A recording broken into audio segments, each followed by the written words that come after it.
안녕하세요. 무엇이든 읽어드리는 북민 아저씨입니다.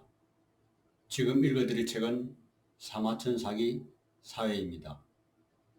아방궁과 시황릉 그리고 만리장성. 진시황은 죽음을 그렇게 피하려 했으면서도 한편으로는 13살 즉위할 때부터 자기가 죽어서 들어갈 몇 자리를 파고 있었다. 그래서 죽을 무렵이 되었어야 비로소 묘가 완성되었으니 일평생 죽을 준비만 하고 있었던 것이다. 진시황은 즉위한 지 얼마 되지 않아 여산을 파고 정리하여 천하를 통일한 후 다시 70여 만의 제수를 파견하여 노역하도록 하고 굴을 물이 보이는 까지 깊게 판 뒤 구리물을 부어 붓게 하고 관제를 가해 놓았다. 무덤 안에는 궁궐과 백관 그리고 각종 진귀한 보물 모두를 배치하였다. 또한 장인에게 활과 화살을 제조하도록 하여 무덤을 도굴하려고 접근하여 그 기계를 만지게 되면 곧 화살에 맞아 죽게 하였다. 손으로 백청과 강 그리고 바다를 만들었으니 기계를 이용하여 서로 흘러가도록 만들었다. 무덤 위로는 천문을 장식하고 자에는 지리의 모형을 설치했으며 고래의 지방을 이용한 초를 만들어 오랫동안 꺼지지 않도록 하였다. 이세 황제는 선질 후궁과 희첩 중 자식이 없는 자를 궁궐 밖으로 내보내는 것은 좋지 않다. 모두 순장하도록 하라고 명령하였다. 이렇게 하여 순장된 사람은 엄청나게 많았다. 매장이 끝나자 어떤 사람이 장인이 기계를 만들고 보물을 매장했으므로 무덤의 사정에 대하여 너무 잘 알고 있다. 이렇게 되면 비밀이 곧 누설될 것이라고 말했다. 그러하여 장례가 끝나자 무덤 안의 굴은 모두 폐쇄되었고 무덤 밖의 굴도 모두 폐쇄되어 장인들은 한 명도 도망칠 수 없었다. 그 뒤 무덤 위에는 각종 풀과 나무를 심어 산처럼 꾸몄다. 무덤 안에는 진시황을 모시는 시중과 신하 그리고 보병과 부마 등 수만 개의 도용을 배치하였으며 심지어 산채로 끓는 구리물을 뒤집어 씌워 만든 것도 있었다.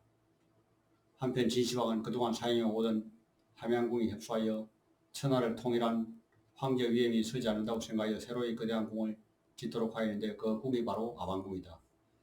그 안에는 곧바로 남산을 통하는 고가도로를 만들었으며 위수를 건너 함양으로 연결되는 복도도 만들었다. 그러나 아방궁이 채 완성되기도 전에 진나라는 멸망당하고 말았다.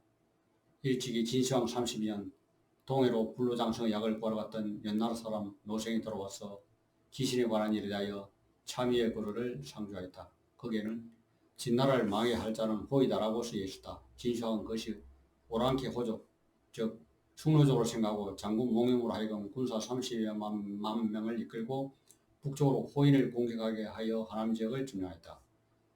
천하 통일을 이룬 진시황에도 계속 커다란 부담을 느끼게 하는 세력이 있었으니 바로 충노족이었다.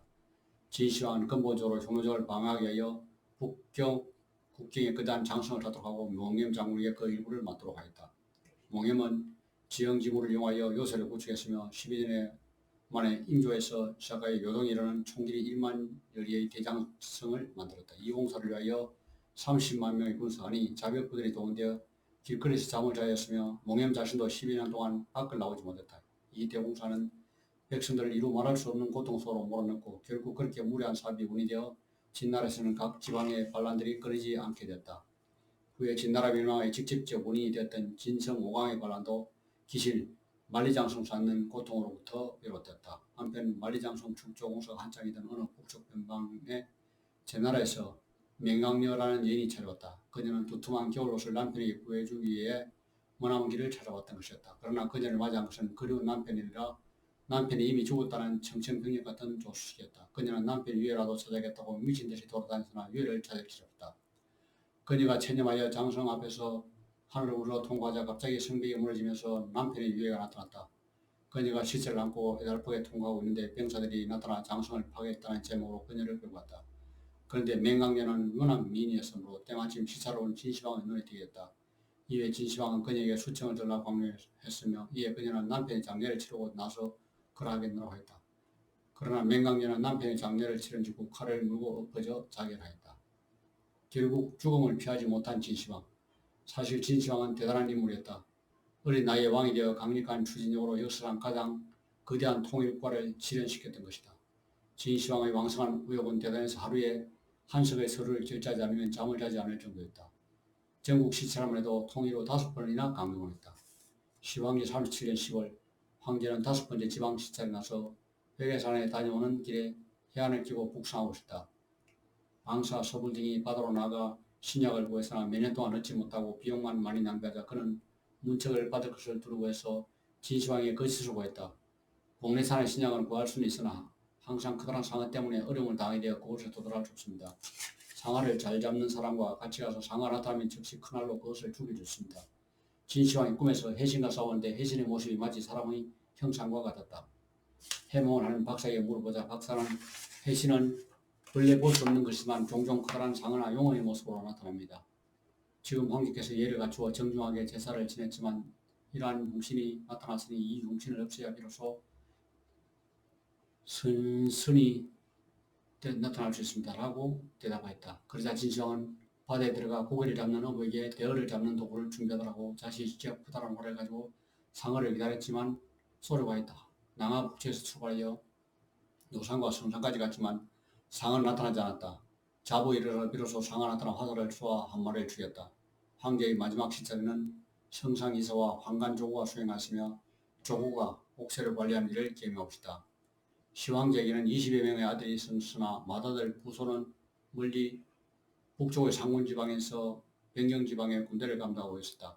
당시 상군지방의 군사를 지휘했던 사람은 몽엠이었다.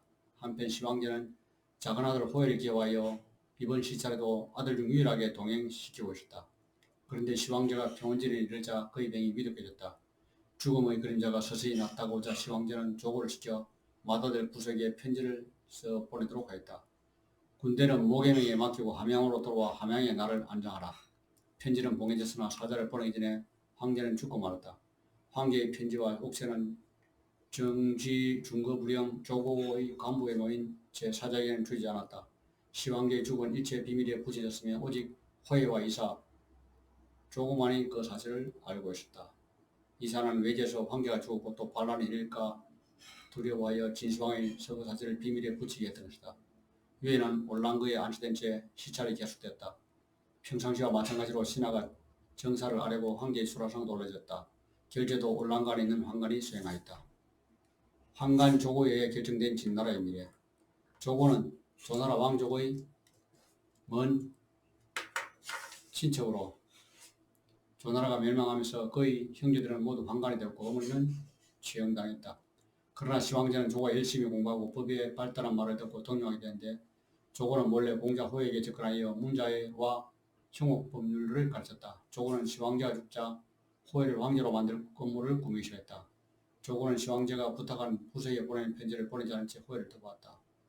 폐하께서 성상하셨습니다만 맏아들 부서에 사안을 내리셨을 뿐 누구를 황제로 지명하지는 않으셨습니다. 부서가 돌아오면 꼭 황제가 될 텐데 공자께서는 한치의 땅도 주지 않을 것이 분명하다. 그래도 괜찮겠습니까? 그러자 호해는 당연한 일이 아니요. 어진이 임금은 신하를 알고 지혜로운 아버지는 자식을 안다고 해서 아버님께서 세상을 떠나시며 아무런 후회도 정하시지 않으신데 상식에 따라 결정되는 것 아니겠소? 라고 물었다. 이에 조고는 그렇지 않습니다. 지금 천하의 권력을 얻고 이름은 공자님과 저 그리고 성상의 손에 달려 있습니다. 남을 신하로 부르는 것과 남의 신하가 되는 것 그리고 남을 지배하는 것과 남의 지배를 받는 것은 하늘과 땅 차이입니다. 잘 생각해 보십시오. 라고 말했다. 형을 제치고 동생을 채우는 것은 불의이며 아버님의 유언을 받들지 않는 것은 불효입니다. 또 능력이 적으면서 남의 손을 빌려 성공하는 것은 무능이요.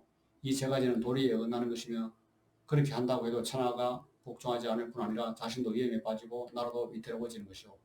호해는 계속 조고의 권유를 거부하였다. 그러나 조고는 포기하지 않고 호해를 설득하였다. 그렇다면 은나라 당왕과 주나라 무왕이 어떻게 됐는지 생각해 봅시다. 그분도 군주를 시했습니다만 천하는 그분들을 불천을 범했다고 비난하기는 그냥 잘한 일이라고 칭송하고 있습니다. 또 위나라 임금은 부친을 죽였습니다. 다 그는 덕망 높은 임금으로 추앙됐으며 공자도 이때를 기록하면서 부르라고 평가하지 않았습니다.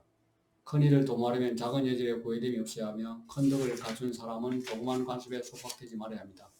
또한 골마다 그 관습이 다르며 관리 임무도 각기 다릅니다. 그러므로 작은 일을 돌아보다 큰 일을 잊으면 반드시 해를 입기 마련이고 의심하며 머뭇거리면 반드시 후회하기 마련입니다. 결단을 내려 실행하면 귀신도 길을 비키며 반드시 성공한다고 합니다. 결단을 내리십시오.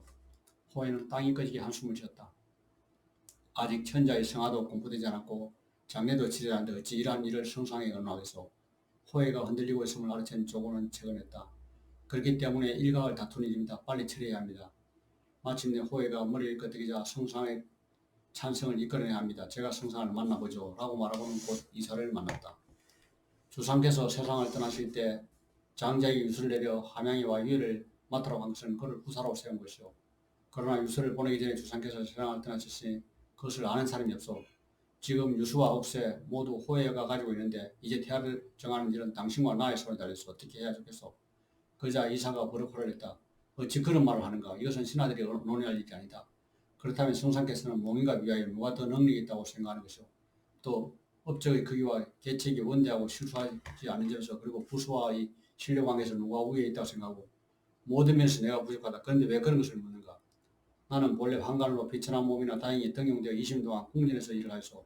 그러나 그간 진나라에서는 성상이나 공신이 면직되고 나서 그 자기와 자손 때까지 유지된 것을 보지 못하였소. 결국 모두 채용되고 말소. 부소는 강직하고 과단성이 있으며 사람을 신뢰하는 사람이요. 그가 저기한 반드시 몽염을 성상으로 기용할 터인데 그때 성상께서 무사히 고향에서 살 수 있으리라고 도저히 생각되지 않소. 내가 호해를 가르치고 법사를 익히게 한 지 몇 년이 되었는데 그는 인자하고 돈독한 성품으로 재물을 아끼지 않으며 인재를 중히 생각하는 사람이요.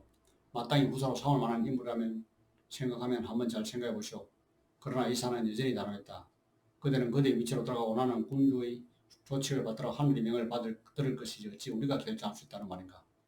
하지만 조고는 물으시지 않고 다시 말했다. 평안함을 이토록게 할 수도 있고 또 이토록을 평안함으로 바꿀 수도 있고 평안함과 이토록을 구분하지 못한다면 어찌 성상을 지혜롭다고 할 수 있겠소. 나는 한낱 시골뛰기에 불과하지만 주상의 언덕으로 자손까지 모두 높은 지위와 많은 덕을 누리고 있다. 어찌 그 은혜를 배반할 수 있는가. 그대는 두말하지 말라. 내가 죄를 지을까 두렵다. 그러나 조고는 집요하게 물고 늘어졌다. 성인은 고정된 규범에 따르지 않고 때와 변화에 잘 대처하며 끝을 보며 처음을 알고 처음을 보면 끝을 안다고 해서 지금 천하의 운명과 권력은 호의 공작에 있어 서리가 내리면 초목이 시들고 얼음이 풀리면 만물이 소생하는 것이오. 아직도 깨닫지 못한다는 말이오. 진나라는 태자를 바꾸어 3대에 거쳐 안정을 얻지 못했고 제나라 황공의 형제들은 왕위 다툼으로 모두 죽임을 당했으며 은나라 주왕은 친척들을 죽였기 때문에 마침내 망했던 것이다. 이 모두 하늘의 계획이기 때문이다. 내가 어찌 그런 업무에 가담할 수 있겠는가.